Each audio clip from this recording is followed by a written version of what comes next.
Hello students, आज हम करने जा रहे हैं अपना केमिस्ट्री का दूसरा प्रयोग लौह छीलन तथा सल्फर पाउडर का उपयोग करके मिश्रण तथा यौगिक तैयार करना तथा निम्नलिखित आधार पर इनमें विभेदन करना। विभेदन करना भौतिक स्वरूप अथवा समांगी है या विषमांगी है, चुंबक के प्रति इनका कैसा व्यवहार होता है, कार्बन डाइसल्फाइड विलायक के प्रति इनका व्यवहार कैसा है और ऊष्मा का क्या प्रभाव रहेगा। Iron filings and sulphur powder का यूज़ करके मिक्सचर तैयार करना, कंपाउंड तैयार करना और फिर उनमें डिफ्रेंशिएट करना कि वो होमोजीनियस है या हेट्रोजीनियस है। मैग्नेट के टुवर्ड्स उनका बिहेवियर कैसा होगा, कार्बन डाइसल्फाइड के टुवर्ड्स उनका बिहेवियर कैसा होगा और उन पे हीट का क्या प्रभाव होगा। आइए चलिए देखते हैं इसके लिए हमें क्या चाहिए। हमें चाहिए आयरन फाइलिंग्स,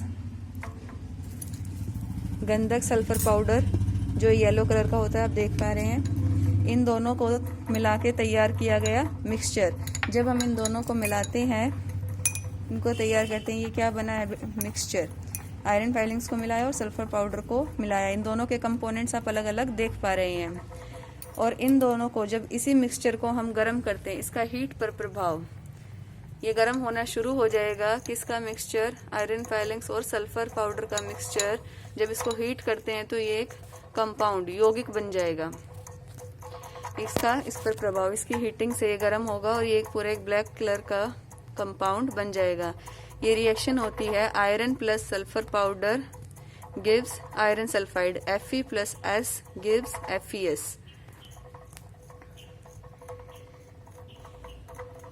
यहाँ जब तक आप ये देखिए, हमने मिक्सचर बनाया है सल्फर पाउडर और आयरन फाइलिंग्स का। इस पर ये कैसा आपको दिखाई दे रहा है, आप यहाँ देख पा रहे होंगे सल्फर पाउडर के और आयरन फाइलिंग्स के, इन दोनों के कंपोनेंट्स, इन दोनों के तत्व अलग अलग दिखाई दे रहे हैं। आपस में बिल्कुल अच्छे से ये नहीं घुले, इसलिए किस प्रकार का मिश्रण होगा, असमांगी मिश्रण, हेट्रोजीनियस मिक्सचर। किस प्रकार का मिक्सचर है ये, हेट्रोजीनियस मिक्सचर।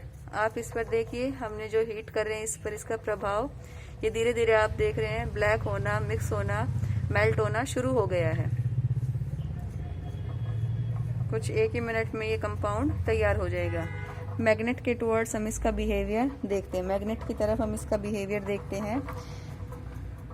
चुंबक की तरफ आप देखेंगे, चुंबक जब मैंने इसके पास लेके गई, आयरन फाइलिंग्स जो थी, छोटी छोटी लोहों की जो छीलन थी, वो चुंबक की तरफ चिपक गई हैं, चुंबक की तरफ चिपक गई हैं। हम चुंबक की मदद से आयरन सल्फाइड और सल्फर के, ये देखिए सारी लोहों की छीलन मैग्नेट की ओर चिपक गई है। चुंबक की मदद से हम सल्फर पाउडर और आयरन फाइलिंग्स को अलग अलग कर सकते हैं, इसके कंपोनेंट्स को अलग अलग किया जा सकता है।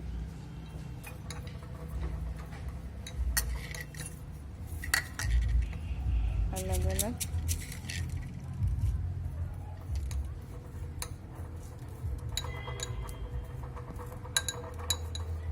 ये देखिए, ये कंपाउंड बनकर तैयार हो गया है। हीट करने के बाद आयरन फाइलिंग्स और सल्फर पाउडर का मिक्सचर हीट करते हैं। हीट करने के बाद ये कंपाउंड ऐसा एक ब्लैक कलर का होमोजीनियस मिक्सचर बनकर तैयार हो जाता है। इसका मिक्सचर है हेट्रोजीनियस और ये हटाना एक बार, ये अलग कर, इसको और डिसॉल्व करते हैं और हीट में ये बिल्कुल होमोजीनियस मिक्सचर बनके तैयार हो जाता है।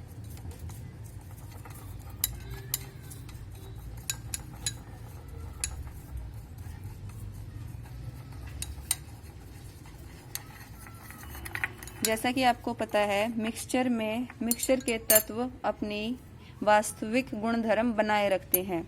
ये हमारा मिक्सचर था आयरन फाइलिंग्स का और सल्फर का। इसमें इन दोनों ने अपनी प्रॉपर्टी, जो इनका गुणधर्म होता है, वही रखा है। आयरन ने अपनी प्रॉपर्टी गुणधर्म बनाए रखा, इसलिए वो मैग्नेट से चिपक कर अलग हो गया है। Sulphur powder non magnetic material है, इसलिए वो नहीं चिपका।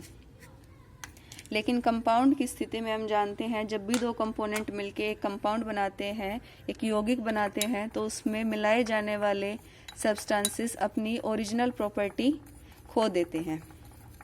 ये एक नई कंपाउंड बनके तैयार हो जाता है, एक नया मटेरियल बनके तैयार हो जाता है।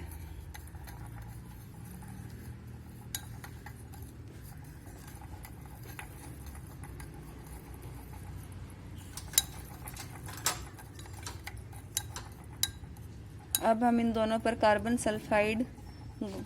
डाइसल्फाइड घोल का प्रभाव देखेंगे। इन दोनों पर क्या प्रभाव होता है।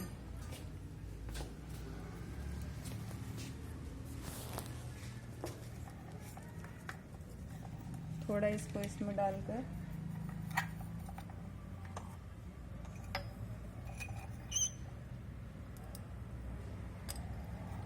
ये टेस्ट ट्यूब में हम इसको मिक्सचर को डालेंगे और इसमें कार्बन डाइसल्फाइड मिक्स करेंगे।